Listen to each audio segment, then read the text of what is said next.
Hey, hey, greetings everybody. This is Wesley Pepper. This is the Art Lexcia podcast. This is episode 86. And This is Siza Nkosi. So good to join you guys again, and big ups for all the love all the way from Lesotho with our brother Anta. We had a beautiful conversation, and we shared a lot of art. It's been amazing, and he also showed the love back. That's what we're talking about, Black love people. So yeah, yeah, Wesley, how's your wow. week this week? Mine was long, hey? My week Yeah, was yeah, yeah. absolutely It's been a long year. Yeah, and I figured like I'm actually feeling it. I've actually been quite lethargic this week.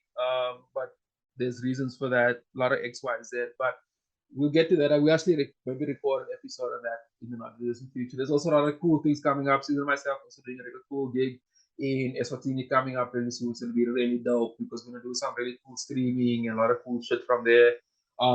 There's also remember I forgot to mention it last week. But I think my Solex the group exhibition has to come to an end. But yeah, shout out to Yebo Gallery in Eswatini for hosting that. I think I'm sure it went yeah, well. Yeah, man. yeah. So this is yeah, like you said earlier, this is coming to 100. So thank you everybody for all the shout outs, for all the love, especially on Facebook. We do have a new Facebook page, which is the Art Lexia podcast.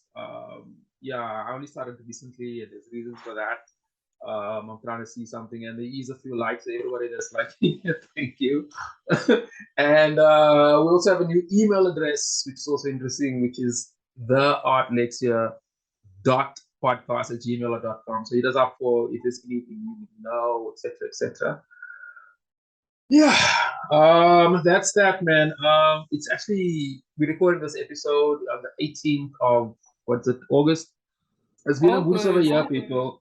Yeah, like it's been a hell of a year, man, and it's cold. Like Yeah, it's it's very cool. all of a sudden. So Mm. with all that has been happening this year, there's so much to talk about, and we're talking poetry today. So Caesar will introduce the guest who's waiting quite eagerly. I can see. Yes, today we are joined by the lovely lady, Sister Candice Harris, and she wears a lot of caps, and she's a poet. Welcome, Candice. And actually, um, we'd like you to introduce yourself, through a poem maybe, but greetings and welcome.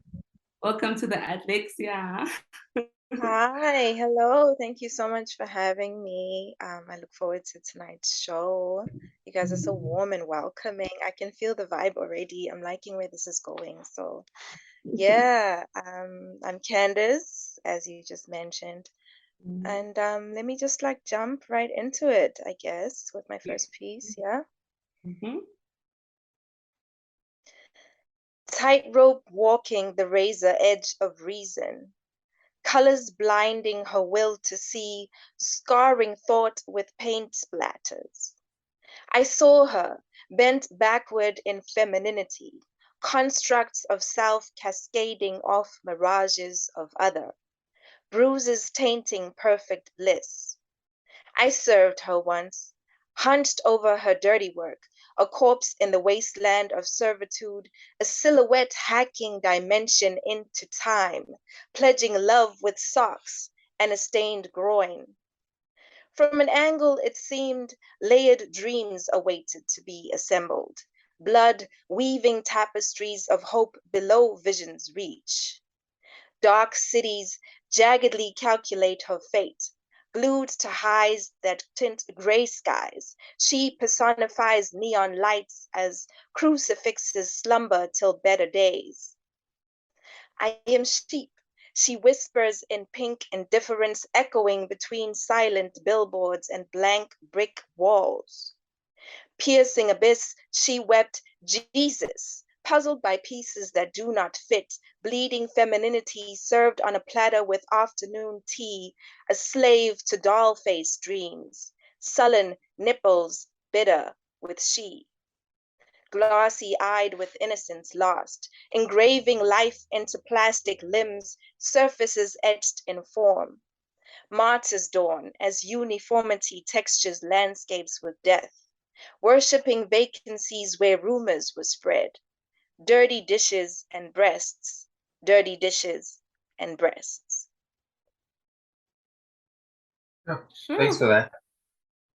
Yeah, wow. Thank you, Candice. That was and I loved how you read the poem, so much energy. And as he kept on reading, I'm like, oh my God, I'm on about the feminine energy these days because I think it's because we are in the Mahat season or just I don't know, but there's something about feminine healing and yeah, I felt that was like a lot of healing that went into that, that I felt from your poem. But can you tell us about that? What's that about?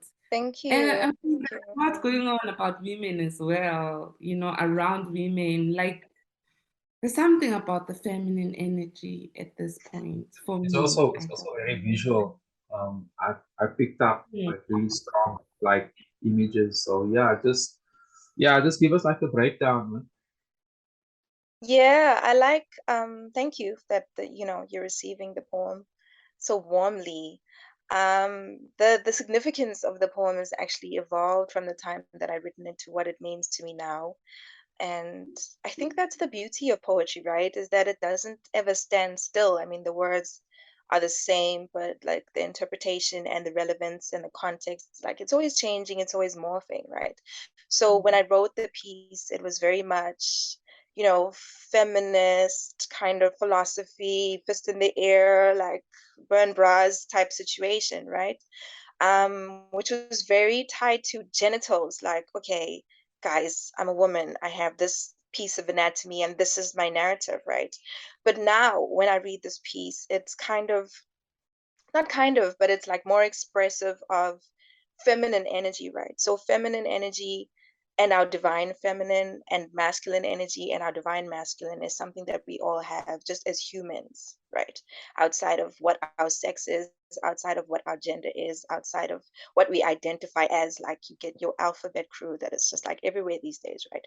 But if we need to be honest and if we had to get to the core of what it is, it's like we all have aspects of both divine masculine and feminine energy. So this piece is not about necessary woman necessarily, but it is about that divine feminine that I think we all need to kind of tap into to become more holistic Yeah, people. Yeah. yeah, for sure. And what kind Mm. of poetry are you reading right now, Candice? What am I reading at the moment? The last poet I read was Rumi.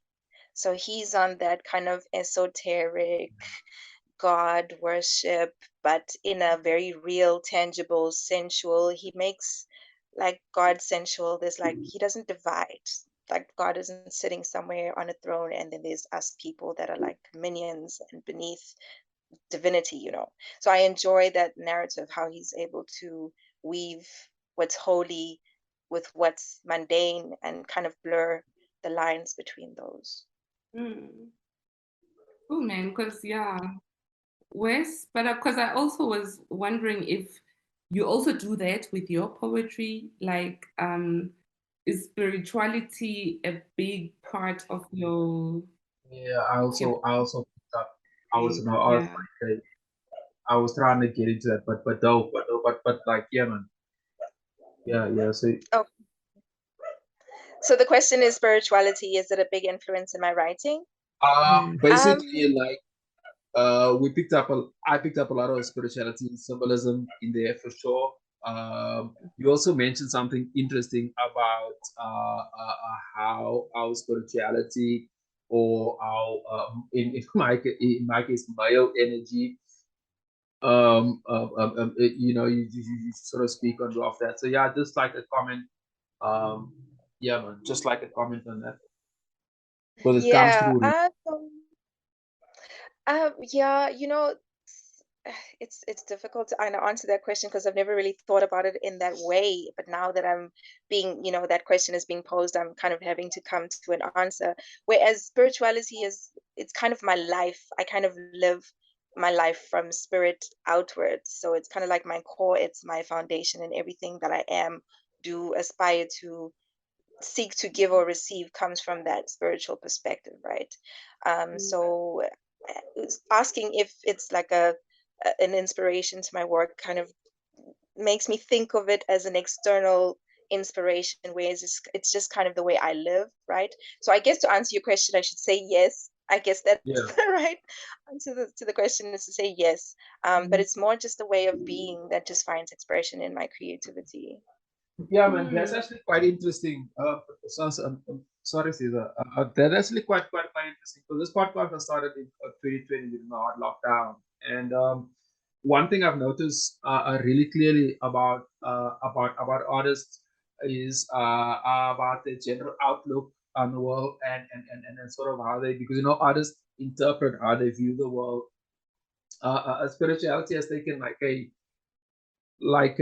is seen as if creatives over the past now almost a year, 2 years and a little bit into this, and now sort of easing out, but the damage has already been done. Is that artists are really tapping into that, and they have been going bold with that, because as you know, the commercial machine doesn't really market that. So I think that's really exciting. So yeah, man, do you have anything to say about that? Are you talking to me? Or are you talking to Caesar? Is that question I'm directed to talking me? to you. You're talking to me? Okay, this one me. Okay, let me be more direct. Let me be more direct. You were saying there, like in your um earlier on, that like you only look at it as you never really acknowledged it, but it's there. And in other words, from like talking from a base of spirituality, it is there, and it's visual. It's actually quite graphic. Um, has your spirituality changed over the pandemic? Was it been the same, or how is that? Was it a Whew. whirlwind? Was it? Wow, what a loaded question. Um, I find myself, I'm on this journey, right? To learn more about who I really am and where I come from. And in trying to find the answers to that question, it's just uncovered all kinds of things in my life, right? My journey in general, just like growing up spiritually, I was all kinds of things. I mean, you're a child being raised by your parents. So one minute I'm going to the Roman Catholic Church, and the next thing I'm Anglican, and the next thing my dad's dating a woman who's Seventh-day Adventist, and then we're vegan. And then, like, it was that kind of thing. But I always had my own questions. And so when I started seeking in my own capacity, I kind of was drawn to like your Eastern religions and Eastern spirituality. So I know I went through a phase of being Krishna conscious, and then I joined a meditation movement, and I went to India to meditate like twice. And then I came back, but it was just like questions, and I never really found anything that resonated with who I I was, and that's because I didn't really know who I was, right?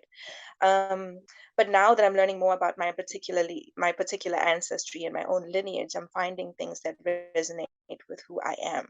So, how my spirituality has changed is now that it's more aligned to who I am. So I have quite a diverse identity when we look at where I come from. Like I have Nguni ancestry, which is like related to my Zulu blood, and I have Khoi ancestry, which relates to the first people, and I have British ancestry, and I have Tswana. So I find that when it comes to that, my spirituality kind of reflects my knowledge, my growing knowledge around where I come from. So that's how my journey has Yes. evolved over time. And thanks for But I also sharing that. find that there's also like an overarching theme of just the whole decolonial narrative that's happening in this country, right? We kind of associate freedom with post 94, And our continent, actually, I don't want to say country, our continent has a whole history prior to that, where, you know, spirit was very much at the core of what we did. Community was very much at the core of who we were. Holistic living and being was very much at the core of who we were. So body, mind, spirit, soul, community, creativity, all of that was like, it was standard to who we were. So, you know, I'm also very passionate about bringing to the fore those decolonial narratives where it's like, who are we, guys? So, you know, it's that spirituality that is also in why am I pronouncing words I haven't even formed in my head? I want to say inculcated, but no, it's not that word. It's just like ingrained in who we actually are, you know? Yeah. So yeah, it's all of those things. No, for sure. I don't know, Candice. I'd like to read your work. Like, I'd like to see your work on paper, you know? Because, yeah, it sounds very enthralling, especially because I'm also just in my own research interested in like poetry that is about healing and feminine, that's written by females, because I still feel there's a huge gap, especially in the South African literature, even though we're catching up, but like female voices, man, you know, we need more of those. I mean, we cannot have enough of them. And yeah, so that's fascinating also that, you know, you meditate, you went to India for meditation. That is awesome. I mean, yeah, Yeah, and thanks for sharing that Yeah, with us. That seems yeah, like that coming yeah, from a real personal thanks. space. Yeah. Yeah, so just a follow-up question. See that do you have something to ask? No, no, no. We can move on to like, because I'm interested in what, like, how do you make your work accessible, you know? Because I know poets are always, you know, sharing the work, doing work even after that, you know, collaborations, projects that you are working on. That like I do have a question though that I'd like to speak before we get into like sort of I'd like to know what your processes are behind that. Because on this Mhm. platform we talk a lot about that. We're very interested in how creators conceptualize their work, how they conceptualize their surroundings and so forth. And the thing of first people, the whole Creole culture, the whole colored culture, which is a word I personally do not like. Um, you know, come through there because you mentioned earlier on about like how many sort of cultures that like I guess made you. That's the right word. And I know that's really exciting. And I'm talking from personal experience because I also got a vast. There's many cultures that made Wesley, many. And I actually do draw from them. You know, I don't always tell it to everybody, but I do. Yes, that's why it makes us unique, and I don't like that word either because that says that you broke. But yeah, man, it'll be interesting to see, man. Like, so as a colored person, already we open up to many different influences. Like you said, you know, we grow with that. How is that concept? How is that influence your work? How is that? You know, you spoke about Roman Catholic, Anglican, and so forth. That must be crazy. You know, I know there's that thing that also beats down on our personality. Not personality, but you get what I'm saying. I hope you're not trying to be too Yeah. complicated, but yeah, man, how does that? Because it comes through very strong in the form you just said. Um, so just to recap your question to make sure that I am answering the right question, you're asking how my diverse cultural background influences my work and what my writing process is. I think I picked up two questions from. I could have said it that plainly too. Yeah, I exactly. just want to make sure I'm Yeah, I guess I should have answering been the more right. direct. But yeah, that's in Okay, essence exactly what you're asking. okay. Who? So I think they kind of the same answer, even though it's two different questions in like a weird kind of way. I am I've never been the type of person who can just sit and decide I'm going to write a haiku about the protests, in this country, or I'm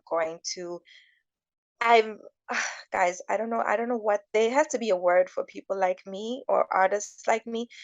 I'm one of those who have to wait for lightning to strike. Like, if there's not something trying to say itself through me, or if there's not like an experience that is trying to find expression in my writing, I generally don't write, which is why I have these huge stretches of being active and inactive creatively, because I don't, and it's something I'm working on, because I think my levels of productivity suffer because I don't have like that kind of ritual or flow when it comes to how I write in terms of my process.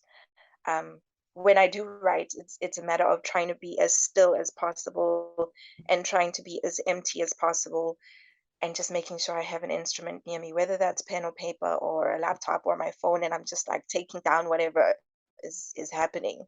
Um, but yeah, it's really about being as little of myself as possible so that the work comes out. I don't know if that answers your question. So in terms of my background and what has informed my identity and how that finds expression in my work, it's like, as I change, the work changes. And the more I align with who I am and what I find my values are and what I'm gravitating towards, that then finds expression in my narrative and what I create. So that's like the dialogue that happens between who I am and what my work is. And there's some things that stand out more at some times than at other times. Like now, it's very much about identity, ancestry, and where we're coming from or where we're going to. In terms of my personal perspective, obviously I'm not like the spokesperson of all of humanity, but yeah, that's kind of what I find my my work echoes. It's just like my self-discovery, I guess. Yeah. Yeah, speaking of which, actually, would you mind reading one more piece for us? Oh, okay, I'd love to. I am unlearning the language of kisses, my mouth slowly turning to stone. Smiles threaten to crack the facade painted over my longing. Where moist mouths once touched, uncovering an aliveness unparalleled, ablaze by flames of passion burning between souls, bridging the dimension of creation and incarnation. Words that slipped, whispered, poured into ears between groans and heavy breathing. Desire conceiving to destroy walls erected to build defenses. There is a flickering recollection of what it tasted like, what he tasted like, when we cared for nothing but the moments shared between us, galvanizing what had atrophied in the undiscovered reaches of my being, proof of my existence, someone looking in. Lying awake at night to feel him seemed far greater a prize than to dream. But now there are tombstones under my pillow that keep me from sleep, and memories haunting beneath my skin like teeth. Your laughter echoes up and down the passages like specters, disembodied bliss that resist exorcism, when all I was chasing was the afterlife in your eyes. Any kind of paradise, salvation in the tormented nails that penetrated flesh at our peaks, crucifying two spirits suspended in rituals of ascension. Somewhere in the gathering mists of ever deafening silence, my body has become a practical thing, no longer a channel for transcendence. No sweet confessions trace the nape of my neck. Just a head of unruly hair tumbles down my shoulders. I sometimes wish to awaken with a gasp from the nightmare of your absence, but I awake only into another dream where the oasis mirage of the future we constructed fills my thirst with warm grains of sand. and I choke on the suffocating distance between what was meant to be and what isn't. Will someone not walk me to the door and thank me for coming? I've been dining in this room alone for too long, wondering who the Frankenstein is glancing back at me in the reflection of these empty wine glasses. Why is the table always set for two when the only thing I ever hunger for is you? Your tongue on my flesh, the warmth of your breath, your slow, gentle stroke to my trembling satisfaction. I can't be quiet here. I will not leash these screams that leap to ever deeper seas of my quenched lechery, then simmer into sweet weeping near a crackling fire. Remember when you held my life in your hands, dripping from the tips of your sticky fingers, then wiped along the edges of my pulsing lips. Come and unearth me from this premature grave. Rearrange the flowers of these wreaths into bouquets. Recite my eulogy backwards as the coffin is raised. Resurrect me with the sweat of your embrace. Thank you for that. Wow. The conversation Oh, in Lord. this space. Oh, So yeah, I mean, we just Candice just read us quite an interesting piece with a different theme. Guess what? So we'll sort of unpack that and take it from there. yeah. Candice, can you tell us about the poem? Like, what's that about? Because a lot is going on. The image is very like, whoa, Yeah. you know, it's such a moving poem. I'm like, gosh, a lot is going on here. Yeah, oh yeah, there was definitely a lot going on when I wrote that piece. That piece happened at the height of when I was processing like a serious breakup. And breakup sounds like such a like an easy term. It sounds like there's actually a severing. You know, the kinds of relationships you have with some people, it's like a bond that you don't even know where it started or if it will ever end, but there's like this flow of being between you, right? So we had separated, it didn't end well, and it like, you know, but it took me forever to process. Like I wrote this poem literally over 2 years after we had separated, you know, because there was just so much coming out of me, you know, and I think that's why I've been single for 2 years, because guys, relationships, Njolo, guys, seriously, is the pits. Like it's the pits. Somebody was asking, I think on Facebook, I saw a status where people are like, what's your favorite shadow work, like medium of shadow work? And I'm like, relationships, because Me, it will I want to ask if this comes from your relationship management title. yo, Good one. it's Good a one. lot. It's a lot. Like relationships are like therapy, guys. They're like mirrors. They're like everything. You know, it's just too much. So, you know, I was dreaming about us. I was like seeing this person on the astral plane. It was just hectic. There's just visitations from ancestors guiding you this way and that way, and there's stakeholders, and it was hectic. It was just hectic. So this piece came out of me, I think, at a time where there was a piece of me that was still hoping for like a reunion, you know. And I kind of think I've made peace with the fact that maybe we'll never be romantically involved, and yeah, I love this person forever, but it doesn't have to take on a particular form. You know, we don't have to be holding hands through it. I can love him from a distance and let him go. So yeah. Sure, you go, girl. It's easy for the breakup. And Lord. such is life. Yeah, man. So what are you working on currently? Are you working on like putting your work together, or like do you perform? Do you perform a lot of your poetry also? So actually, I registered a nonprofit company last year in December, and I'm so excited about bringing it together. It's called Kham, which is, it means green. Kham, Kham. Okay. It's in Kora. It's a Kora word. Kora is one of the languages, one of the Khoi languages, right? So I like the term green. It just has so many beautiful connotations: newness, Or does it mean freshness. green? Yeah, it does Right? mean green. So Nice. Siza, what a coincidence. Nice. Hey, green. It's my favorite color. it's your spirit color. I love it. You and I are Green is sisters. definitely the color of 2022. That's for sure. Yeah, I It's know. I'm actually also using a green marker. I'm using a black marker and an Yeah. orange, but I'm also. It's just I don't know. I just Yeah. thought I had to share that. You Just sure? Relevant. Yeah.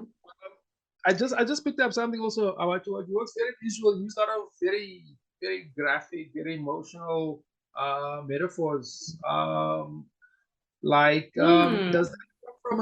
that come from a certain space? Does that come from like the people you read? That come from a poetry that influence you? Because um, I sort of want to take this back, sort of like a little bit back. Yeah, we'll get there. So can you comment on that? Is there a reason for, or is it just your personality? I don't notice that about my work. I'm now going to reread my work from your eyes and look at what it is that you're seeing, because I've never known that about myself. I didn't know. And I think that's what I love about, interaction and community and like creativity in this context, is that you get to see things from a different perspective. I didn't know my work had that effect actually. So I can't tell you where it comes from. Okay, Yeah, Wow. yeah. because there's some hardcore. It's incredibly visual actually. But I Caesar? think that's also the beauty of poetry, right? Because when you write your poem and you're sharing it, it doesn't belong to you anymore, and people can do what they will with it and see it the way they are feeling it. I think that's also the healing power of poetry. Because in the first poem you read, I mean, I felt like that's what healing is about, because it's about real issues. The tone was angry. It was a soft anger. I don't know, it was not a vow. I don't know how to, you know what I'm trying to say, but it's healing because it's out there and we can see it and reflect, really, making us uncomfortable sometimes, but that's reality, and that's why we write, I suppose. So yeah, I really enjoy your work. And how can we read much of it, So how to, how do we get hold of your work? Where can we see your work? I have a Facebook page where I post most of my poetry to, but I'm actually at the beginning of like just really being public about my work. I just went through like a huge, like good decade of being very private about my work, and I think I'm ready to just step out. So I'm definitely interested in getting into new media spaces, getting into music and poetry, getting into theater and poetry, getting into writing books, getting into academic spaces where, poetry is a medium for decolonial narratives and interpreting academic data. So, my work is going to be everywhere, but for now, it's, you can Google me and I'll pop up here and there. There's a couple of places I've been published in, but have you mostly I been post my work on my Facebook page for now. And have you been actually, that's what I saw. Sorry, Wes. sorry. Okay, that's where I saw, and that's why I was interested in your collaborations, because you recently posted a beautiful visual art piece of a woman in honey, and there was a poem that went with that to see, and I'm like, that was a nice collaboration. Can you tell us about that? Actually, do you know the artist who did that piece, or? No, I do not know the artist that did that piece. So I wrote that poem. It was after like a cute little date I had. You know, and there are a lot of like Easter eggs that only the person that was with me on that day will understand. You know, I suppose it makes poetic sense in a general broader perspective, but they're very particular moments that were captured in that poem. So I wrote the poem, and then after I wrote the poem, I kind of just looked up what was my search? I think it was like woman be art, you know. And Mhm. that was one of the images that just really jumped out at me. And it is only after like Wes commented to say, did you do this painting? And I was like, no. And then he was like, it works really well. So I was like, actually, then I read the poem again with the image in mind, and I was like, damn, yeah, you know, it does work really well. But no, I don't know who the artist is. It looks like there's like a signature on the bottom right hand corner. But I don't know who that Yeah, was. yeah. I think it's a beautiful, like, interesting thing there. Collaboration there. I think it works. You also because your poetry come across as incredibly beautiful.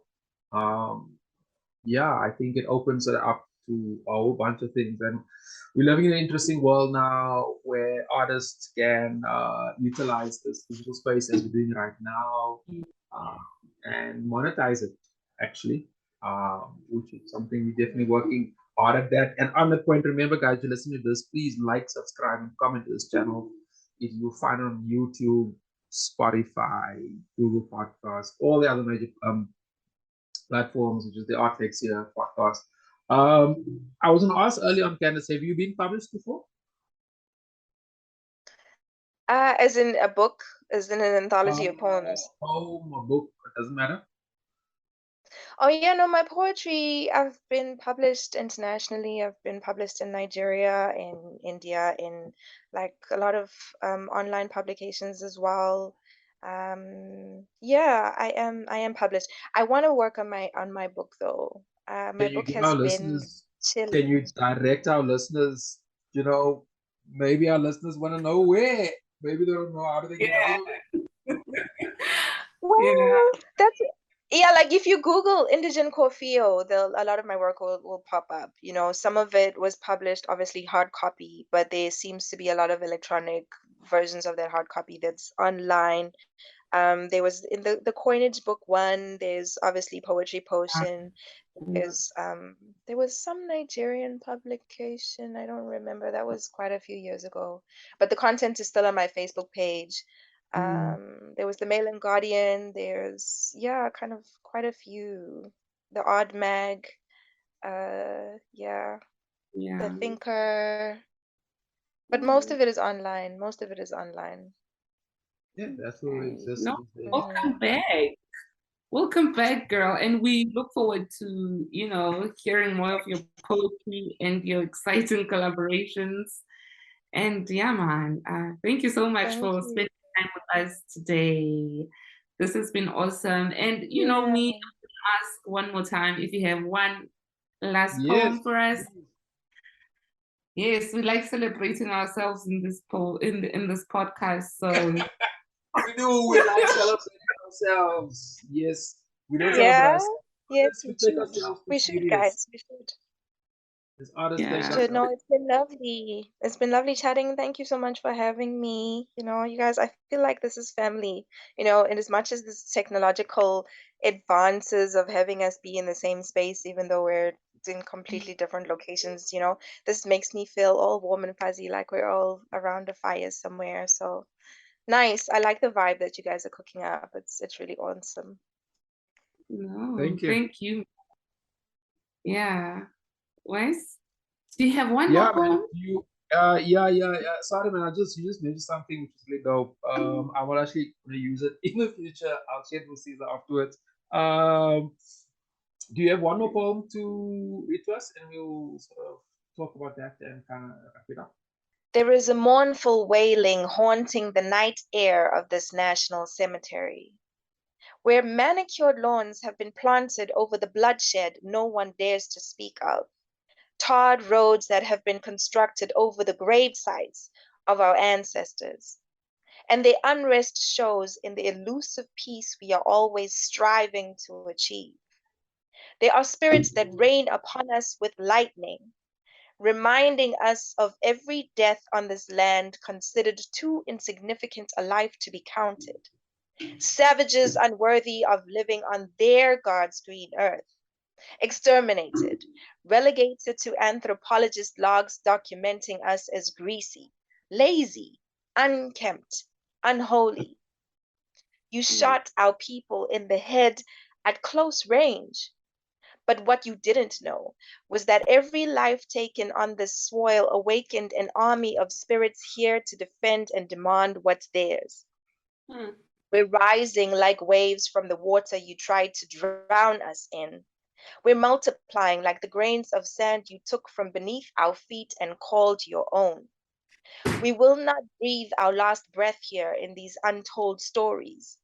We will not die here in these unsung songs. We will not be buried here politely to protect your fragile notion of a rainbow nation. We will not die here to keep your peace. We will not die here like ants, cockroaches, or flies. We are antelopes, snakes, and lions. We are thunder and the full moon rising. We are fire, water, air, and earth here to assert our rebirth on our God's green earth. You're taking your final breaths at the end of a dying age, having run humanity into a hole in the name of modernization and failed. We are here to stitch a people back together, to remember and call upon our ancestors, to resurrect what's human in us, to resuscitate our spirit and give expression to the divine. We are here to reclaim what's ours. I am here to reclaim what's mine. I am rediscovering my language, my tongue learning to uncoil the serpent of ancestry, as my mouth wraps around the words of my foremothers in salutation to the sun. I am drinking wine from the vines that sprout from my veins, intoxicated by my own being, drunk on my true identity as a spirit here, as a queen, as a god.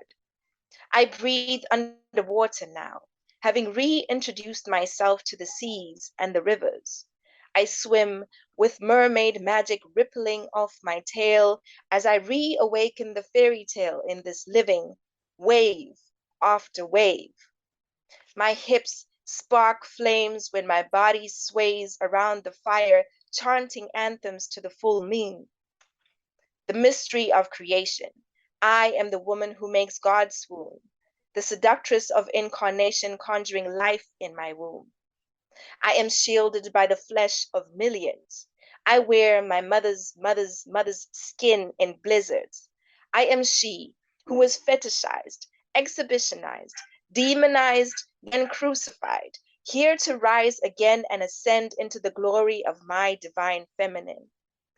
I am the chorus at dawn, the voice of my ancestors reborn, as they take the form of all the rich yesterdays in my tomorrow, all the golden joy in my sorrow, all the royalty in my blood, all the immortality in my bones. I do not walk alone. I run with the wind who knows my true names. I fly with the eagle who sees my real greatness.